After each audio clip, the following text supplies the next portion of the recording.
তোমাকে ভালোবেসে কেউ একজন প্রতিদিন বলে যাচ্ছে কেমন আছো, কি করছো, খেয়েছো কিনা, এরকম ইত্যাদি কথাবার্তা বলে তোমার প্রতিনিয়ত খোঁজ রাখছে, কেয়ার করছে, কিন্তু তুমি তার কোনো মূল্যই দিলে না, অবহেলা করে যাচ্ছ।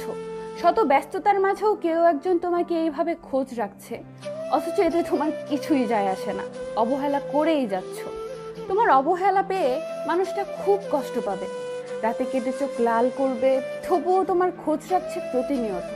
তুমি হয়তো ভাববে, বাহ, এত কষ্ট দেওয়ার পরও সে আমাকে ভোলেনি, না জানি আমাকে কত ভালোবাসে।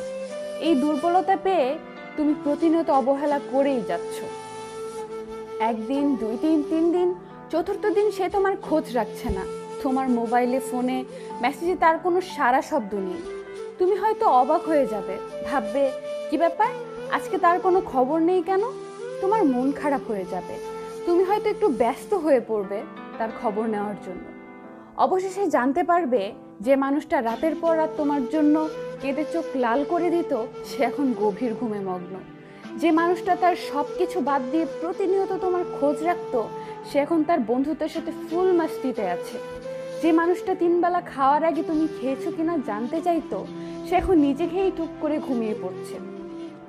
ঠিক সেই মুহূর্তে তুমি তার অভাবটা বুঝতে পারবে, তোমার প্রতি তার কেয়ারটুকুর মূল্যটা বুঝতে পারবে। ঠিক তখনই মনে হবে মানুষটা তোমার জীবনে কতটা গুরুত্বপূর্ণ ছিল।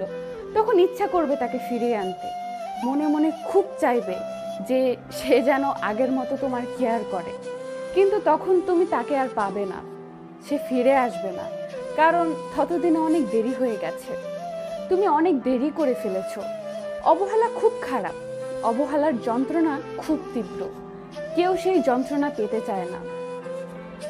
তোমার বাসার সামনে যে কুকুরটা প্রতিনিয়ত ঘুমিয়ে থাকতো, তাকে একটু অবহেলা করেই দেখো, একটু তাড়িয়েই দেখো, দেখবে কুকুরটাও তোমার বাসার সামনে থেকে হারিয়ে যাবে। আর আমরা তো মানুষ, পৃথিবীর 750 কোটি মানুষের মধ্যে কেউ একজন তোমার কেয়ার করছে, খোঁজ রাখছে।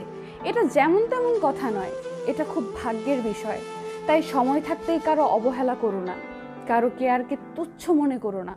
মনে রেখো, কেয়ারের মূল্য তখনই বুঝতে পারবে যখন কেয়ার করার সেই মানুষটা থাকবে না, কেউ থাকবে না, কেউ না।